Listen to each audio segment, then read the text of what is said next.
Today, we're taking on a topic that's fascinated, frightened, and puzzled people for centuries. Are ghosts real? From ancient burial rituals to modern ghost hunting shows, the belief that something lingers after death seems almost universal. And yet, no one's come up with a definitive answer. For some, ghosts are proof of the afterlife. For others, they're just tricks of the mind. What makes this question so compelling is that it isn't just about whether spirits exist. It's about what it means to be human, to die, and maybe to stick around in some form. Let's start with the oldest evidence we have: culture and tradition. Across civilizations, there have always been stories of people coming back after death, sometimes to deliver messages, sometimes to haunt the living, and sometimes just because they didn't seem to know they were dead. Ancient Mesopotamians believed that improper burials could lead to a restless soul wandering the earth. The Greeks believed in shades that needed proper rituals to reach the underworld. The Chinese still observe festivals like the Ghost Festival, where offerings are made to wandering spirits to keep them at peace. These beliefs may vary in detail, but they all point to a similar human concern. The dead don't just disappear. In Egypt, preserving the body was essential because they believed the soul needed a physical anchor. In Japan, ghost stories known as kaiden often involve spirits of those who died with strong emotions: jealousy, rage, sorrow. They're believed to linger because their deaths were unfair or unresolved. And in the West, we've inherited everything from Christian concepts of purgatory to Victorian tales of haunted manors. Of course, cultural traditions aren't scientific proof, but they do reveal how widespread and consistent the belief in ghosts has been.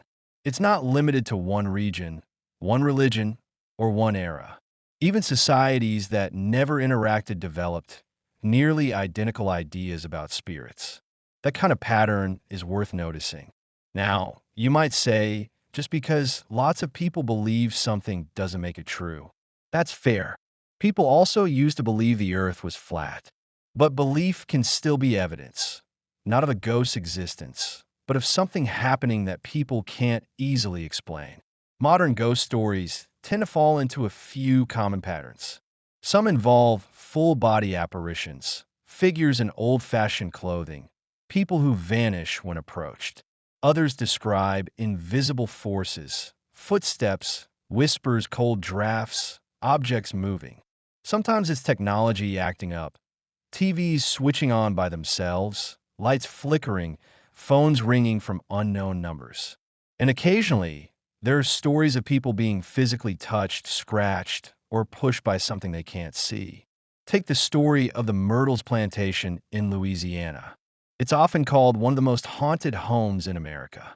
Visitors have reported seeing a woman in a green turban, believed to be the ghost of a former slave named Chloe. Others talk about children playing in the halls at night, long after the building has been locked. There are photographs that show figures standing in windows, even when the house was supposed to be empty. Or consider the Eastern State Penitentiary in Philadelphia. It's an old prison with a grim past, and many people who tour it claim to hear voices, feel sudden chills, or see shadows darting across cells. Paranormal investigators have spent nights there with thermal cameras, EMF meters, and motion detectors, and they often come away with recordings of unexplained sounds. Skeptics argue that these are all explainable. Old buildings creak.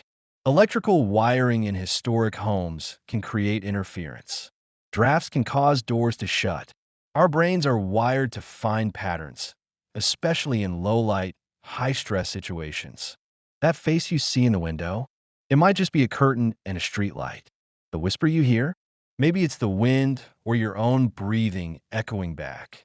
Psychologists often talk about something called pareidolia, the tendency to perceive familiar shapes, especially faces in random stimuli. This is why people see a face on the moon or Jesus in a piece of toast. In a dimly lit room filled with tension, pareidolia can make shadows look like figures. Add in a little fear, and the mind fills in the rest. But then again, there are cases that don't fit so neatly into a skeptical framework. What about the times when multiple people see the same thing at once? Or when a guest describes a ghost that the homeowner never told them about? What about pets that growl at empty corners or children who mention people they've never met? In the 1970s, a family in Enfield, London claimed their house was haunted by poltergeist. Furniture moved. Objects flew through the air. One of the daughters was said to levitate. Skeptics claimed it was a hoax, and there's evidence that at least some events were staged. But others, witnessed by journalists, neighbors, and even police, remain hard to dismiss. In another case, a nurse in a hospice reported seeing a man in a blue suit standing at the foot of a dying patient's bed.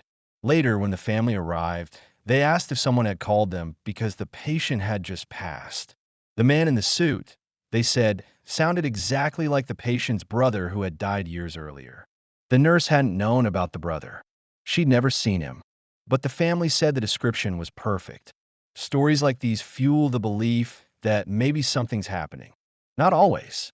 Not in every case. But in some cases, enough to make people pause. There's also the matter of dreams.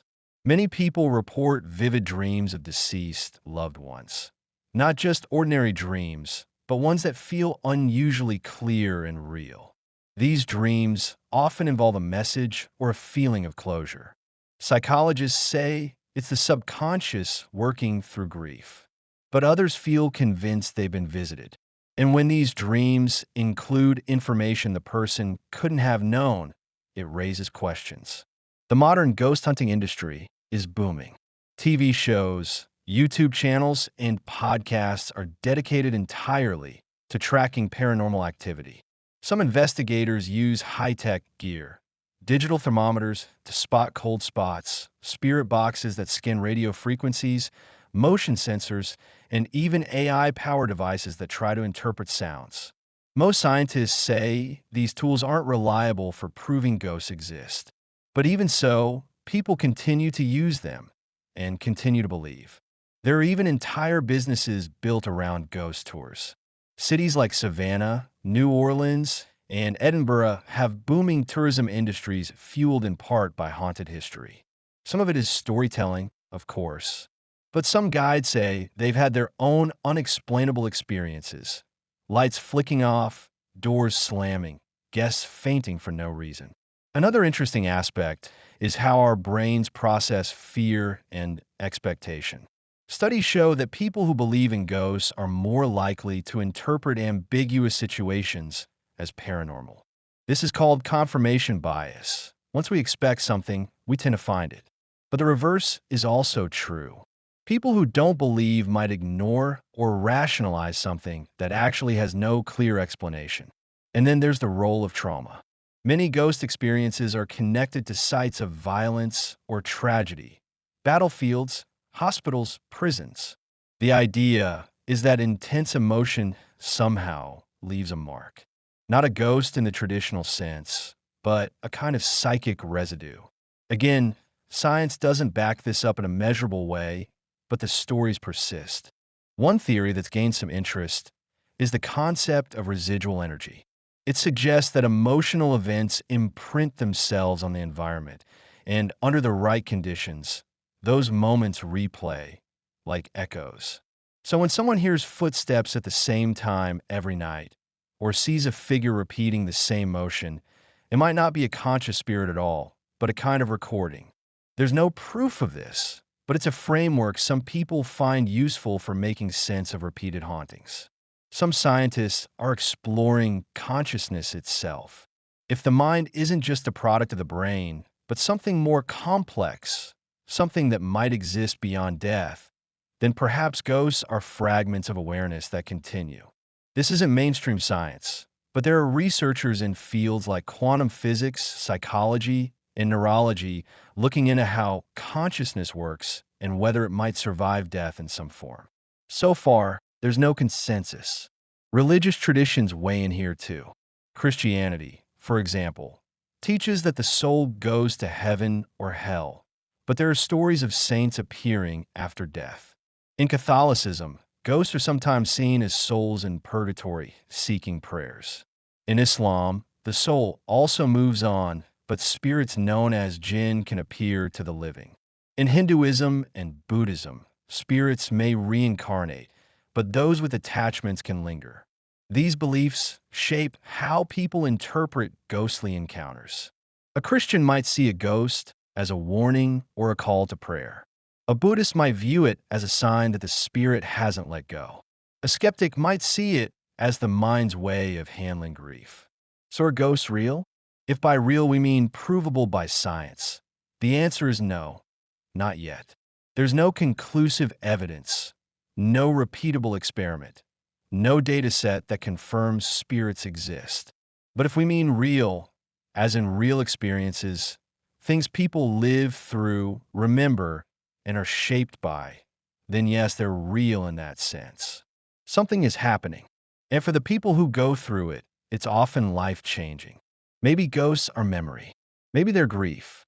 Maybe there's something we don't understand yet. Or maybe some part of us, some consciousness, energy, essence, really does continue. In the end, the question isn't just about ghosts. It's about how we make sense of death, how we deal with the unknown, and how we try to stay connected to the people we lose. And that's something we all face in one way or another. So whether you're a believer, a skeptic, or somewhere in between, the question of ghosts touches something deep and very human. We may never find a final answer, but maybe that's okay. Maybe the mystery is part of the point.